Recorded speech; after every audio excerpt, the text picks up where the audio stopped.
Good morning, everyone. Welcome to 2024. I apologize if my voice sounds a little bit weird. Our beginning to 2024 has been that since I've been to Mexico, I've been under the weather, so my voice is just like not quite back to normal, even though I'm basically feeling all better. I thought I'd do a little January reset as part of maybe kind of a monthly reset series for this year. And I just wanted to talk about a little bit of goals for the month, my TBR for the month, and then just do whatever reset tasks feel right around the house. So we'll get to the goals and the TBR later, but right now let's just do a little bit of cleaning around the house.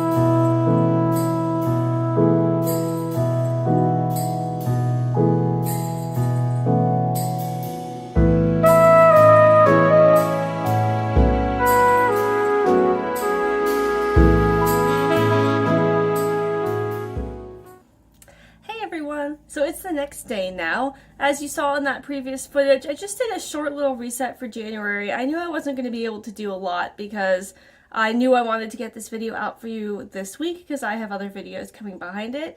And then had just gotten back from my trip to Mexico and there wasn't that much week left. So I kind of did what I could for a little bit of like those reset tasks, but it still ended up being a really good reset. Like I did the laundry and I did the dishes and I vacuumed and wiped on all the counters, and then I also didn't film it, but I like took out the bathroom trash, which was desperately needed. So I did a whole bunch of stuff just in this like one day of reset. But now I wanted to get into like the meat of the reset video, and I know that you could predict it. I know you knew it was coming, and she never disappoints. Here is Brig, here to say hello. It's about to snow, so I think the cats are all excited because they like to watch the snowfall. But anyway, she totally derailed what I was saying. Let's see if I can get it back. I believe I was saying that we're getting to the kind of the meat of the reset video, which is where I want to talk a little bit about some goals that I have for the month of January, and then I want to get into my January TBR.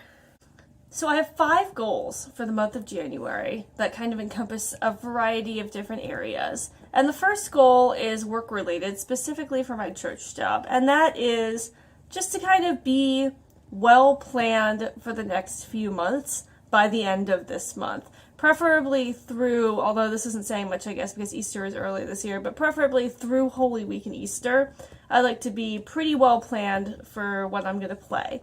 Now, it sounds kind of like, well, shouldn't you be well planned? Shouldn't you already know what you're going to play? But every organist kind of has a different style of like how far in advance they plan. I'm in a Facebook group for organists where I talk a lot of different organists around the country, around the world, and you know, you'll have some people that are like, I'm planned all the way up through like the summer, and then you'll have some people who it's like 2 weeks before Christmas and they're like, hey, anybody have a good Christmas prelude? So it really kind of depends, and I think there is a point at which if you feel confident in your skills, you can just pull stuff out and play it. I'm not there. I like to be well planned.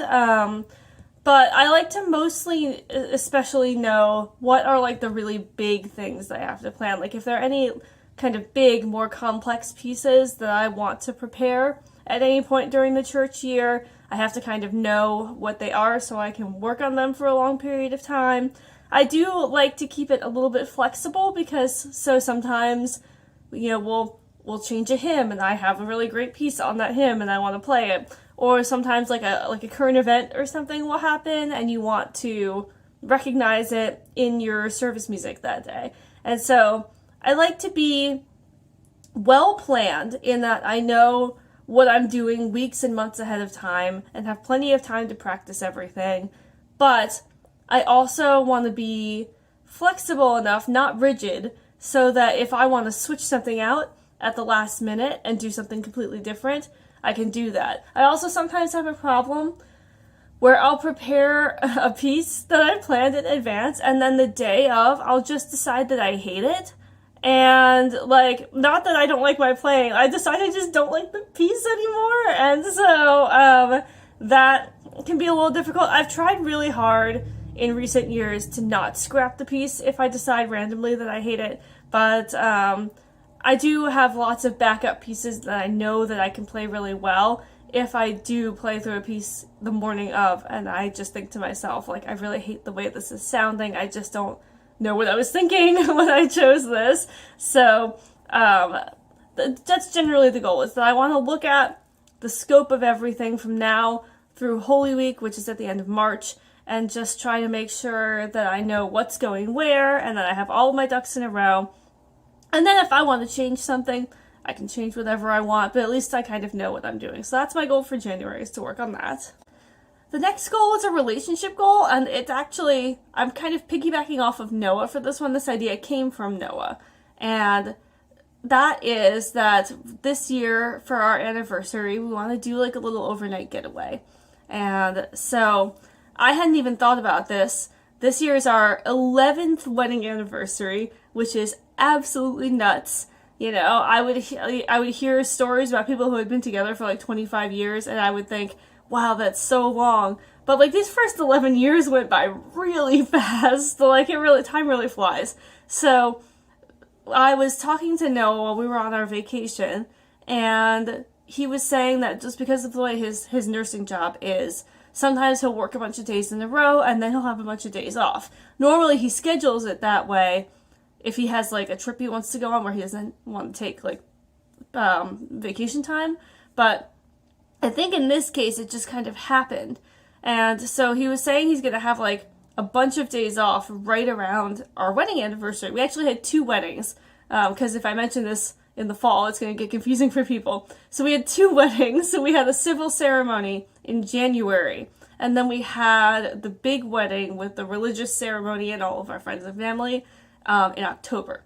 So just in case I happen to mention the other wedding anniversary, I promise you I am consistent. I just had 2 weddings.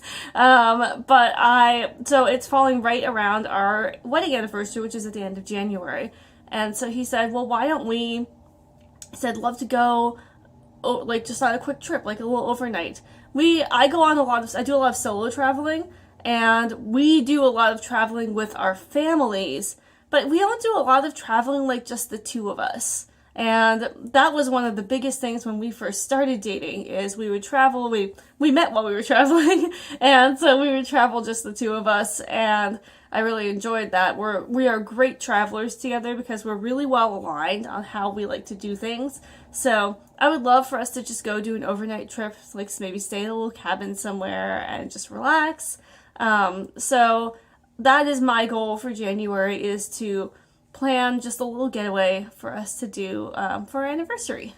So my third goal for January is kind of like a movement goal, and it's kind of in the spirit of Run the Year, but it's not Run the Year. And if you've never heard of Run the Year is like where you try to run the number of miles of the year.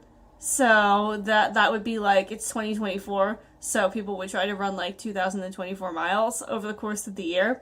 And as someone who is very active in my daily life, I know I'm not going to be able to do 2,024 miles of running on top of everything else. That would just be way too much. My body would fall apart. So what I am going to try to do is just have my kind of cumulative movement be 2,024 miles. I don't use anything special to track my movement. I use Google Fit sometimes to track my runs, and if I just leave it on, it also is like a pedometer, so it gives me a step count for my entire day of everything that I do, not just when I'm actively working out. So I figured I would just keep leaving that on and check it and see if I was meeting my goals. I calculated it out, and your total cumulative movement would have to be like 39 miles a week to meet it, something like that. So, if you're getting like 10,000 steps a day, which I definitely don't always, especially not this week when I've been traveling a lot and then feeling under the weather, I won't always get it. But that's like with working my winery job, where I usually get like, I don't know, 20,000 steps in a single shift. Or when I am doing my walks, doing my runs, when I go around at my hospital internship, that I have calculated that I can get 10,000 steps in a shift at the hospital easily. So with all of that cumulative movement, I don't think that I'm going to have to like bust my butt, out on the trails every day to try to like meet my goal. I think it'll still be difficult because that's still a lot of miles, but for somebody who moves a lot naturally, I think this will just be a cool way to see if I can step it up just a little bit. So for that, my goal for January is just to meet, I haven't even calculated it out yet, but to meet whatever the mileage is that I would need to meet in order to be on track for that like modified run the year. So that's my movement goal for the month of January. So my fourth goal for January is a YouTube goal, and that is just to be consistent with my YouTube uploads for all of you. And I was feeling really in the creative spirit over the past month or so, and in that creative spirit, I managed to kind of block out a topic for like a video a week from now until April, and which is like way further ahead than I normally plan. But I was really excited about all of these video ideas, and I want to get them all out to you. So that is my goal for YouTube, is to follow that schedule, and that's why I've been kind of so committed to doing even a little bit of a reset, because my first video idea was my January reset. I'd like to do monthly resets every month this year, just to formulate goals and feel like I'm on track with things. And when I was coming back and I was feeling under the weather and everything was happening, I was like, no, I want to do just something, because what I don't want is to make this goal and then like trip and fall on the very first video. So yes, I am planning to get all of those videos out to you. So every video I have planned for the month of January, it is my goal to get those out to you all on time. So look forward to that coming up soon. And then my fifth and final goal is one that I already have planned out and is coming up very soon, and that is to have a family dinner at my house. One of my favorite things is hosting people at my house, especially hosting people at my house for dinner. I really love the idea of coming up with a nice meal and doing all the prep and making everything go at the right time for it all to come out on the table. And I love having family and friends over, and I love feeding them. So one thing that we normally do is in November for my dad's birthday, I have my family over and I make traditional German food that his mom used to make, that my grandmother used to make. And I might have mentioned this before, so, whatever, if I've told the story, maybe you're new and you haven't heard the story yet. So I was talking to my dad, this was years ago, and we were talking about his mom and about German food, and I had never learned to make it from her, and he said he hadn't had German food since she died, which at that point had been like 12 years in the past. And I thought that was just, I felt that was sad that like he hadn't had like home-cooked traditional German food. And so that year I was like, you know what, for your birthday I'm gonna make you German food. And I did, and it went over really well, and it was one of those things where it was like, let's do this every year. So every year for his birthday, I make him like a nice German food dinner, and we have a great time at my house. But this year, because of schedules, we just really weren't able to do it around his birthday. But my dad was like, hey, just so you know, I still expect a German food dinner. And I was, thrilled to do that, because I was like, oh, well, we missed the boat on it. But obviously I still want to do it because I love it. And I think I'm finally like really starting to internalize like the recipes. I felt bad that my grandma never had a chance to teach them to me, and I had to learn just like from a food blog, so from some stranger on the internet. But I think I'm really starting to get the hang of it. So I'm glad that I get to do it again this year. And we already have that planned out. So that is definitely happening. And then my goal is just to make sure that it does and that it goes well. So now that we have our goals out of the way, I wanted to share with you my TBR for January. And there are, let's see, 1, 2, 3, 4, 5, 6, 7 books on this January TBR.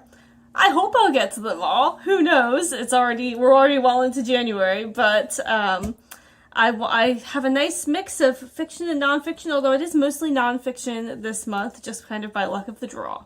So I'm just going to go through these books with you, and this is what I want to read in January. First book, Bookshops and Bone Dust by Travis Baldree. You just heard about this book in my what I got for Christmas video, and it's this nice little cozy fantasy about an orc who she takes over the bookstore. She's just sitting at the bookstore. It's about it's a fantasy setting set at a little bookstore. It's supposed to be very cozy, and I've been wanting to read Travis Baldree's books for a really long time. I love like a nice low stakes fantasy novel. Sometimes you just need something where you're like, okay, I don't have to be too worried about things, and this seems fantastic. So I am going to read this probably as soon as possible. I'm probably gonna maybe even start it today. We'll see.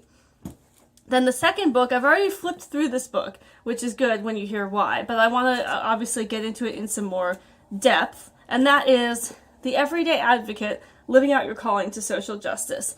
I've already flipped through this book, I already know what's in it, and the reason that's a good thing is because I'm teaching a class on this book at my church in early February. So I was asked by a friend of mine at church to teach this class with her, and I am happy to do that. It really falls into my wheelhouse as a social worker and just as somebody who's really interested in social justice. This is by Ross Murray, and it is focused specifically on churches and Christians about discerning a call to social justice and then how ways that you can make that happen in your life. And so I am teaching, I believe it is a 6-week course on the Everyday Advocate starting in February at my church. So I really want to dig into this book and think about what I want the presentation of this to be like. The person I'm teaching with and I are going to probably alternate lessons because I am also teaching a confirmation class at the same time. So I have to go back and forth, and yeah, so I'm definitely going to dive back into the Everyday Advocate in the month of January. So the next book we're going to read in the month of January is another Heather Fawcett book, The Encyclopedia of Fairies. As you all know, I really enjoyed The Grace of Wild Things. I really love Heather Fawcett's writing, so absolutely thrilled to get into this one. And it seems like another just like adorable fantasy book. It's about fairy lore. Cambridge professor Emily Wilde is a genius scholar who is writing the world's first encyclopedia of fairy lore. I mean, say less. But then there's some mysterious things in this village, and it has the best character name ever. Her academic rival's name is Wendell Bamblebee, which sounds fantastic. So I actually, what I love about this book is that this was a little random act of kindness for me, because I was talking to Sarah back, I guess, in the summer, and she had done like a little free library tour, and she said she saw this book in the little free library. And I was like, oh man, I wish you picked it up. I want to read this book so bad. And she went back to the little free library and got it for me. She was like, oh, it was still there. So the reason I have this book is because Sarah saw it in the little free library, and I told her how much I wanted it, and she went back and got it for me. So that's great for me. And then I have 4 nonfiction books that I got from the library. The first one is Hot, Flat, and Crowded. It's kind of weird holding these up because they're some of them don't have anything on the cover, so I just hold up it's just a blue book. But Hot, Flat, and Crowded, which is a book about kind of climate stuff. And so there's just a whole bunch of different sections, and I don't remember that much about this book that made me get it out from the library, but I wanted to just kind of get another perspective on the climate crisis. So we'll see what that's like. Then I got this book, Touchy Subject, The History and Philosophy of Sex Education. So it's talking about, it says a case for sex education that puts it in historical and philosophical context. And I know this has been, as it says, a touchy subject in schools everywhere, and I feel very strongly about, honest sex education and giving young people the information that they need. So this will give me a good historical and philosophical background, and I want to get more information about that. Then I saw this book somewhere online, and I thought it looked really interesting. It's called Evergreen, Saving Big Forests to Save the Planet. So I've got like 2 climate books going on here. And some of these I don't really know very much about, because a lot of times I get books out from the library just like on vibes. Just whatever vibes I'm feeling that day. So I've kind of picked these out with very little justification for them, and I'm just reading them. But this is talking about the really, really huge forests that still remain in the world, and how we as humans can benefit from preserving them. And I love forests, are my favorite, kind of ecosystem. I just really love forests, and so I think this will give me some good background on some of the beautiful forests. They even have little maps and stuff like that, and it'll hopefully give me some kind of hope for the future of these big forests. And then the last book is a book of food writing called Marvelous Manhattan. Stories of the restaurants, bars, and shops that make this city special. I absolutely adore food writing and travel writing, and I just love reading about the restaurants that make New York what it is. And so I'm really excited to read this. I know it's going to make me want to go to New York right away. That's not necessarily a bad thing. So those are the books that are on my TBR for January. It's a pretty hefty list. Luckily for those 4 that I got out from the library, they're time limited because I will eventually have to return them to the library. So maybe those will get done first. We'll see. But I plan to do another reset in February, and in that reset, as well as giving you my February goals and my February TBR, I'm going to update you on how my January TBR and my January goals went. So we will see you in the next video. I hope you enjoyed hearing about what I am going to be doing for the month of January, and I hope you have a cozy and productive January that is whatever you need it to be. And I'll see you in the next one. Bye, everyone.